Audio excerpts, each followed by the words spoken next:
with Pete Mento and Doug Draper.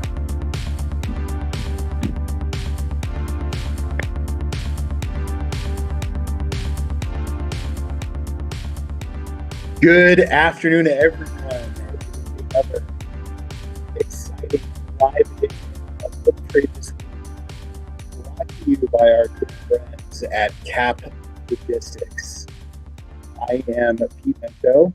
When I'm not here on Global Trade this week, I am the host of the ever exciting TradeGeek podcast, which if you tuned in last week, you got to listen to the comedic stylings of my partner in crime, the milk to my Oreos, Mr. Doug Draper, who joins me this week and every week on Global Trade this week, again brought to you by Uptime Logistics, where we go over 4 topics regarding trade, logistics, and economics, and we put our own spin on them to not talk about what's happening now, but rather what we think will go on into the future and take that forward look into what's going on in logistics. Doug, it's great to see you again. It's great to have you on again. It's great to spend a little time this week looking into our crystal balls and talking about what's going on in logistics.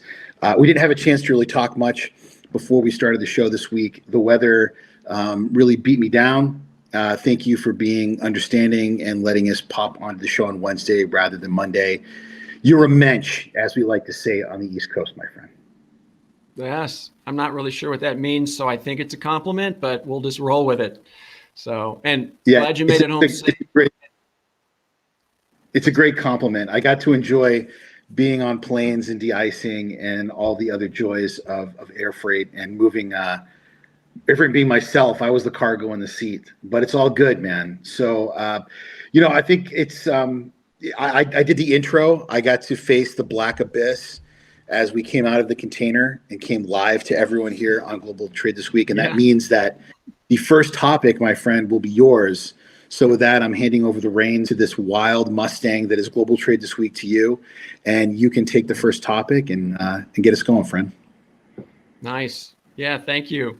And thanks for the interview last week. It was fun. My wife actually listened to it. That's the one thing. She's not a big fan of supply chain and everything, but she listened to it and got a little street cred there, my friend. So thanks. And if anybody wants to check it out, please go to TradeGeek podcast. So that's awesome. So Pete, before I jump into my first one, I was up in the mountains this weekend and I was watching, not in person, but on the show, the Winter X Games, which is in Aspen, Colorado, and Pitkin County, which is, or I think it's Pitkin County, where Aspen is super uber lockdown related to COVID. And I think you have to present a certificate that says you're clean before you come in. And it's pretty hardcore. But money still talks, Pete, and they had the X Games. So it's still going on.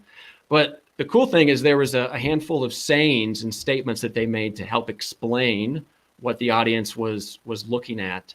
So I thought they were pretty appropriate for logistics, economics, and supply chain. So I'm going to mix them in a little bit in my topics today. So they may be difficult to identify. So I'll let you know when I make those references. So we'll get into it. So really my first topic is what I would call big transportation, and a recent trend of shedding business units that are not profitable, right? I think just last week we saw the UPS LTL division get spun off, and XPO had talked about blowing up their company pre-COVID. And now they've decided to keep things intact. However, separate them into the contract warehousing and their traditional services. So those are 2 examples, I think, of the big boys, big trans, if you will, that are going to continue to divest and really focus their core competencies. And I think it's really just getting down to the core competencies, right? So if you're this massive company that's $12 billion, $15 billion, and you're going in to pitch your services, right, and how stellar you are at LTL and parcel and contract warehousing and everything else, it's like this big, gigantic ball that's just rolling down the street. And sometimes it's hard to figure out what is truth and what is fiction. I'm not saying that the services aren't strong, but if you can peel it off and benchmark yourself against the best and provide some financial value to your stockholders, I think that's kind of the trend that's going on right now. right before the show, and I got to read this so I don't screw it up, right? But there was a quote by Carol Tomei, who's the new CEO at UPS, came from Home Depot. She basically said, LTL's capital intensive, low margin business that we do not need to own. And I'm like, all right, sounds like they've been trying to get rid of this thing for a while. But at the same time, that's profitable and in business that's of interest for somebody else that's in the pure LTL play, right? So I know Werner, I'm looking down here, they just sold off their global logistics business, and Roadrunner, divested all their full truckload business. So I think we talk about forward thinking, and we're going to be moving forward. And I think you're going to see more billion-dollar entities either separated into separate companies or spinning off business that's not really their core competency. We've seen it in our hand. And really, I think the best way to describe that is those companies are going to be securing the tail, Pete. I'm not sure if that got to you, but was that your X Games reference?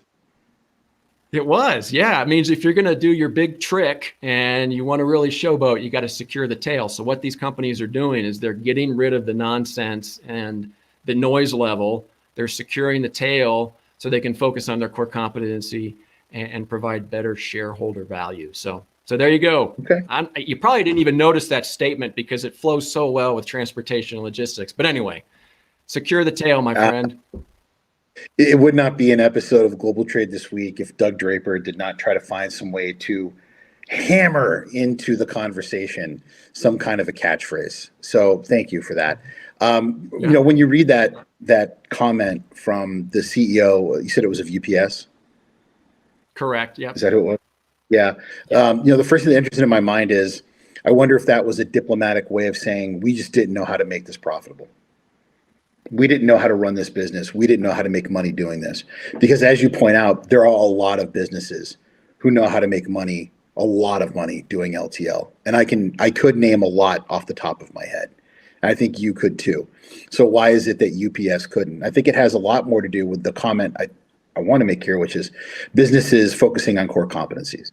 And that, I think, is really what you were trying to state here is companies like UPS, FedEx, these large integrators focusing on what their core competencies are and not trying to be everything to everyone. When you are one of, let's be frank, 3 companies on planet Earth that can really deliver time-sensitive, integrated small packaging services, and everyone else is just clamoring around to pretend that they can, you don't really need to be all things to everyone.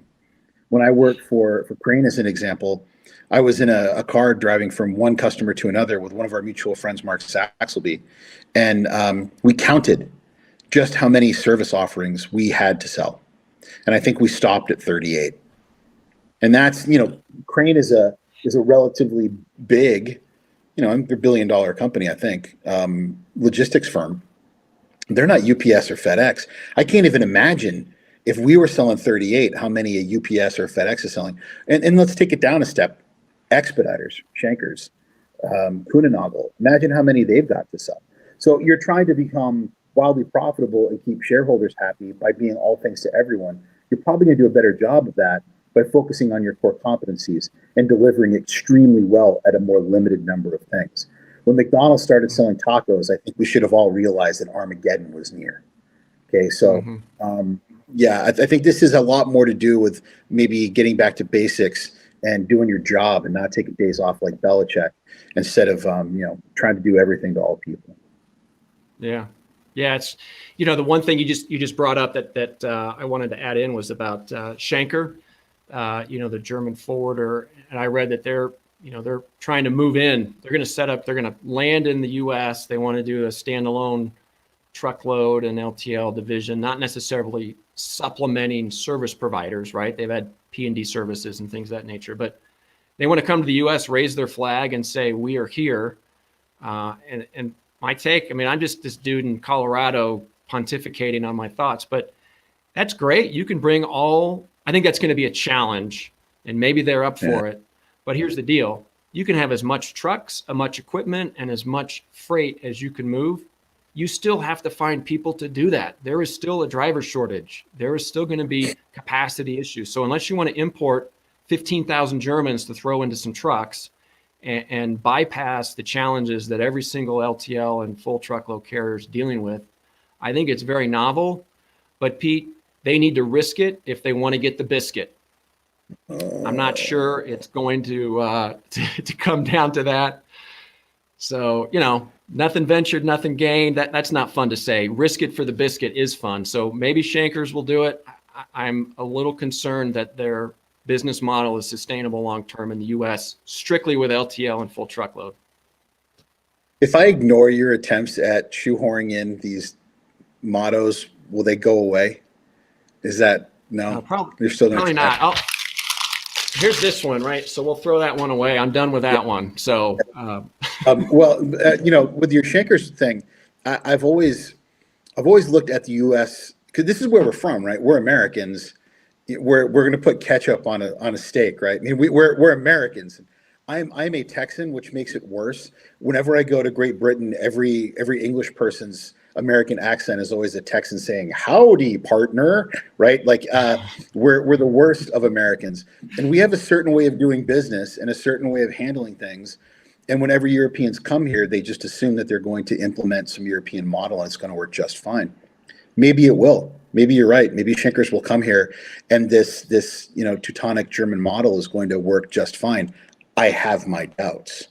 It would be like if an American trucking company went to Japan and tried to implement their model in an island country that had centuries of doing things a certain way. I don't necessarily think it's going to work the way it's always worked there. Maybe we're wrong, but in an industry that's already struggling to try to maintain some degree of stasis right now and stop each other from choking one another to death, I don't think adding another European provider is necessarily going to calm things down, and they're just going to rise to the top, regardless of how much international business they have. But hey, man, if I knew how to set the markets right, I wouldn't still be working at 50 years old. So, yeah, I guess. I like it. What else I like is your next topic, my friend. I'm one down. You got two to go, so bring it. What do you got? Let me get my notes up here so I don't screw this up. We're going to talk about Miss Katherine Tai. I hope I said her name right, and if I didn't, I'm sure someone will immediately correct me on comments. I do not speak Chinese. This is one of the few languages I did not learn, which is hysterical. Along with Spanish, it probably would have been a lot more useful than Russian, French, and German. But Katherine Tai is the new United States Trade Representative, and she is a fascinating and, in my opinion, a wonderful choice that the Biden administration made. She is the daughter of Taiwanese immigrants, a Yale graduate, extremely well suited for the position, speaks Mandarin, and tough, very tough negotiator. She is known within Washington, D.C. as someone who comes in well prepared with a backbone and is not going to be pushed around. So the idea that many of us were looking from the outside in, thinking President Biden is going to come into negotiations, let's say with China as an example, ready to fold here and there and be pushed around by the Chinese in these 301 negotiations. The mere assignation of Katherine Tai to this position is a good indicator that that's probably not going to be the case. She comes with a pedigree of someone who has an established agenda when she walks into a meeting, has an expectation what the outcome will be, has a plan A, B, C, D, E, and F, and has an expectation of how things are going to go. She is very smart, very bright, and knows how to leverage power. It's going to be an interesting negotiation from the Chinese, and the fact that she is a Chinese speaker, anyone who's been in a room when negotiations are happening with the Chinese as an English speaker who does not speak Chinese knows where I'm coming from, but that is a very difficult situation culturally to be in. So I think it's going to be a wonderful next couple of years watching her interact with them. And I think from an sheerly academic standpoint, it's going to be very interesting to watch. But from a trade standpoint, I think that was an excellent first appointment. I think that, just from my opinion, she's going to serve this country well as USTR. And if this is any indication, Biden is not going to be playing with pillows for boxing gloves. He does plan on going in there and doing some bare knuckle boxing with the Chinese. Nice. Yeah. So when Is that I disagree with you, face Doug? Are we about to have No. a little bit of a lover spat here? Shout out to Dickies, No. by the way, with my big yellow cup. If they want to send barbecue to you and I, that would be very nice. Yes, I love it. I love it. No, I think all those points are valid. I'm not going to argue with you at all. The only point I would make is some of the cohorts that Biden's put around him, Janet Yellen and Tony Belkin, I think, are there. They've been around in the Obama administration. So here's the shining star. Janet Yellen never sold her condo in the swamp. You know, she's been in the swamp for a very long time, Miss Yellen. Yeah, she's a big fan of the swamp in it. Nice. So I guess my point, without going too political, because that is not my forte, there's a lot of friends and family from direct contact with Biden, as well as the Obama administration. I think he's a smart enough man that he's not going to let those folks impede and affect her ability to do all the things you just spoke about. So I think spot on. I like it. All right. Well, that means it's halftime here on the Cap Logistics big game, because we can't talk about the name of the actual sporting event that's happening this weekend, because it's owned by a very large. We might get thrown off of YouTube if we were to say it.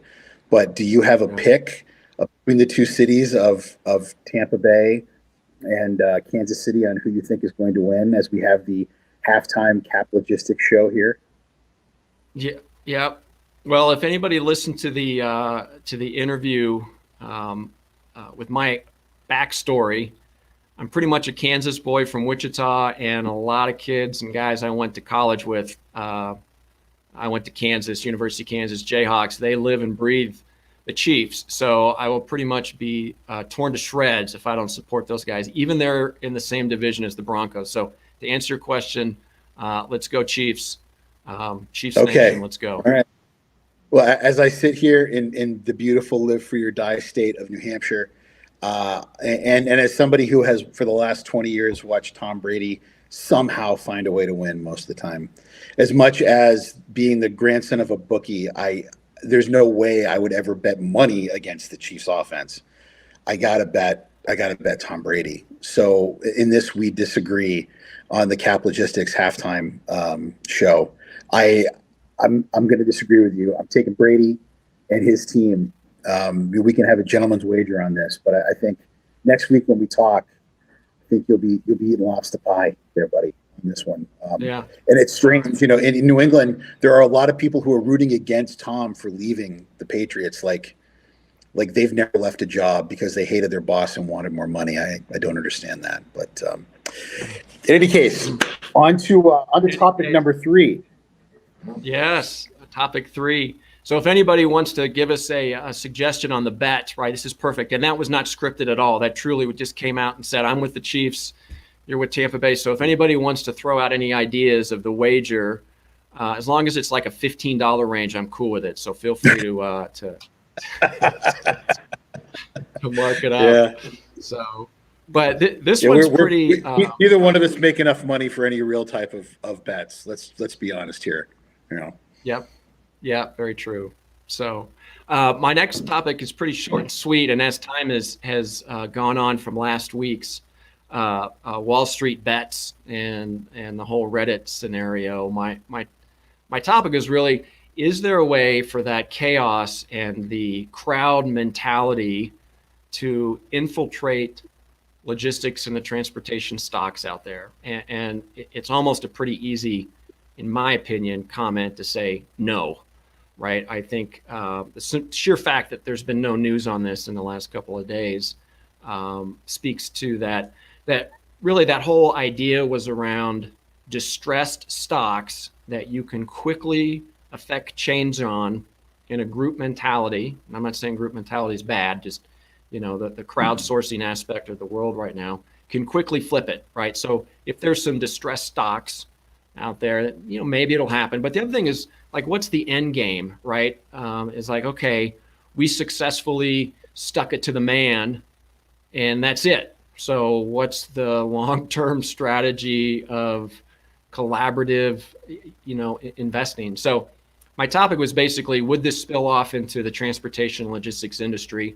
Because it did spill a little bit into silver, right? And the whole concept screwed up the silver pricing for a while. But no, I guess my comment was, will it affect transportation and logistics industry and the stock? And the answer, in my opinion, is no. It may be self-evident. But Pete, you made a good comment when I shot this to you or last Thursday, as you said, the common man's going to have to redistribute wealth. That may be something to expand upon. I don't know. What's your take on the whole Wallstreetbets? So the first part that I felt was, here we are with the common guy using his $600 stimulus check to redistribute the wealth of people in hedge funds, which I couldn't stop laughing about when it was happening. But the second half of it is there are ways that, and the second thing I said to you was, I'm not sure this is entirely legal, but if it's not just a pump and dump scheme, they're going to find some way to use regulations to stop it. One of the interesting things about finance and about tax laws in America is the very wealthy will always find some way to use their power to affect change in a regulatory perspective. And that's exactly what will happen here. Wall Street will find a way to use their influence in Washington, D.C. to affect regulatory change. So wait for that to happen. But let's say that does not happen, and that this remains a viable way for the masses, if you will, to mess with hedge funds. And they find another poorly operating stock. Let's say next time that it's an important automotive parts supplier. Let's say that it is something that has to do with the infrastructure of transportation, not necessarily transportation itself. And they could find a way to be disruptive in that way. Maybe they could. Maybe it's a foreign stock. Maybe it's a foreign port operator. Maybe it is a smaller tugboat company. I don't know. I started looking when you brought this up because honestly, I had nothing better to do when I was stuck in an airport hotel overnight. And I started thinking about, what could they go after as a foreign carrier, a small inland port operator, what could be part of the infrastructure. And there are some public companies that if their stock began to operate poorly, they could have an effect on it. But there really wasn't anything operating poorly enough. People like to say, the mob and logistics and garbage are all kind of recession proof. And you could make a lot of jokes about that if you wanted to. But I just don't imagine anything could do poorly enough where someone could swoop in and really beat on it that way. So yeah, I'm not really sure you could find a way, but boy, what a fascinating week to watch all that. I know Dave Portnoy with Barstool Sports just a few hours ago announced that he dumped, was it $800,000 of his own money into AMC, and it took another swing up. So wow. Who knows, man? Yeah, who knows? I don't play with that stuff. I want to retire someday, and I don't have the stomach for that type of volatility. I don't know about you, but I have a 401k and a plan on someday waking up and having absolutely nothing to do with the rest of my day. That's my idea of happiness in retirement. Yeah.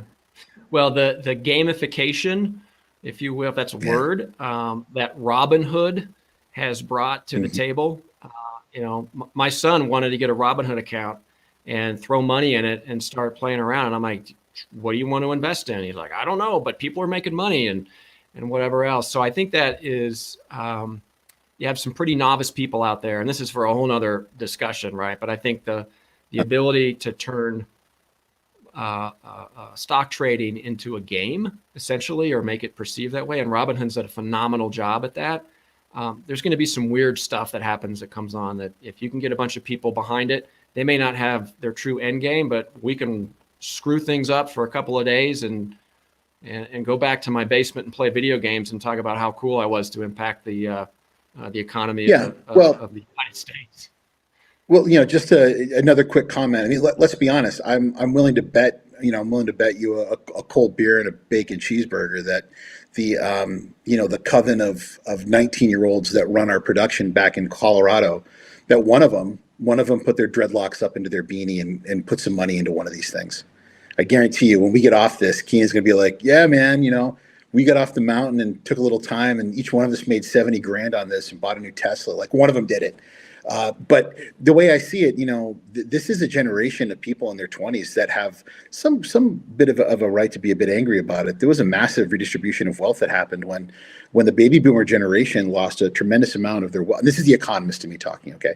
Lost a tremendous amount of wealth, and it was redistributed through the government to them in their retirements through bailouts of banks, mortgage issues, and nobody really went to prison. And who pays for that? But it'll be the taxpayers who end up paying for it, and younger generations that end up being stuck with that bill, and that younger generation being theirs.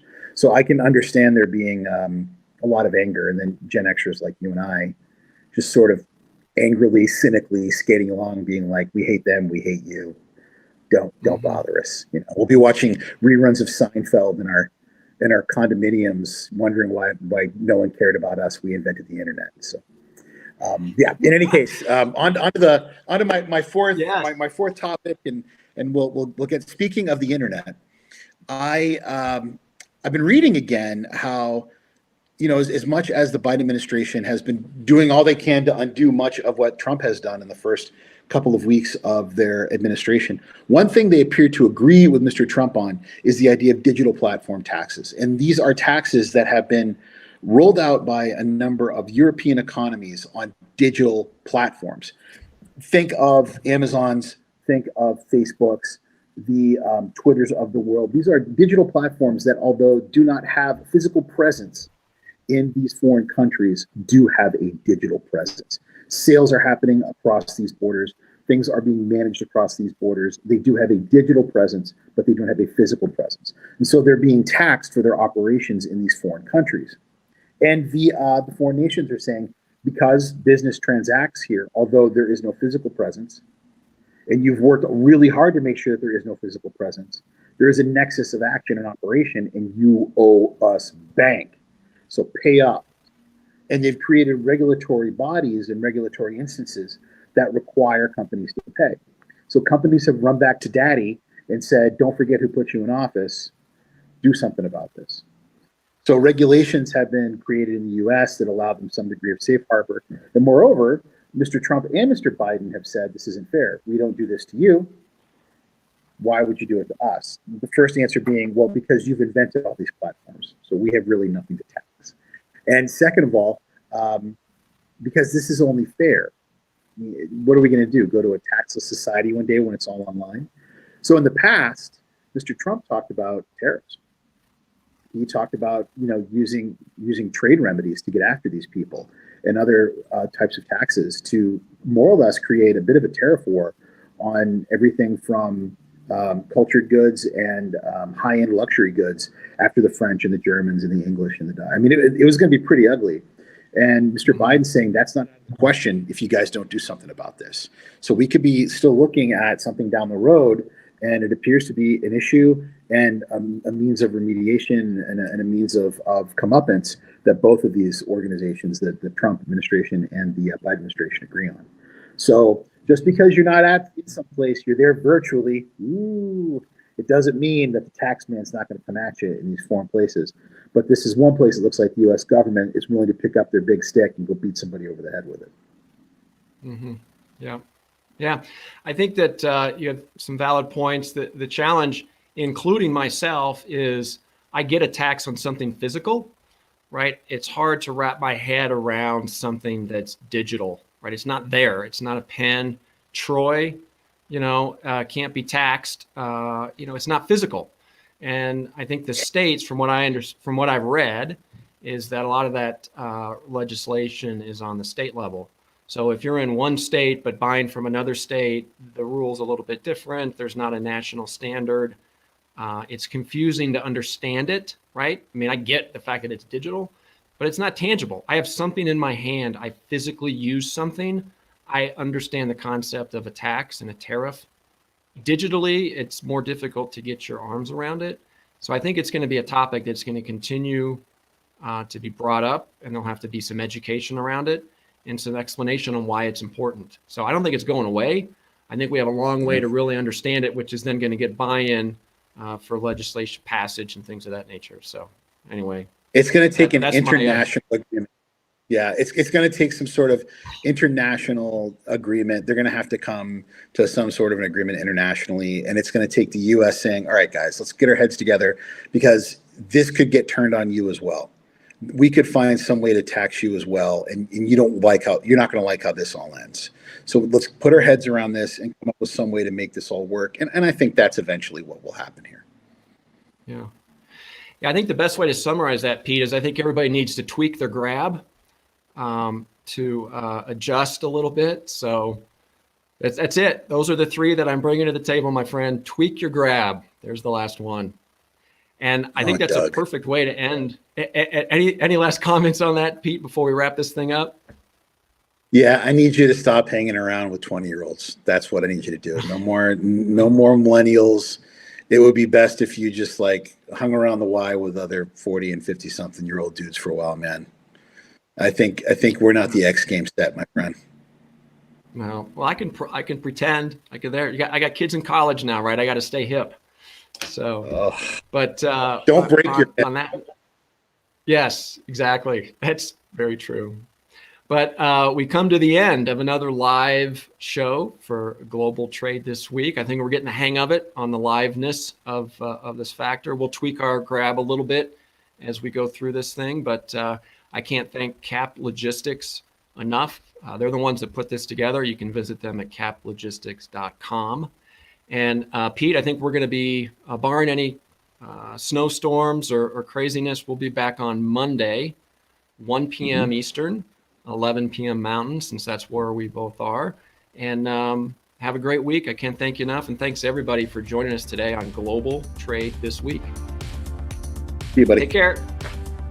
Bye.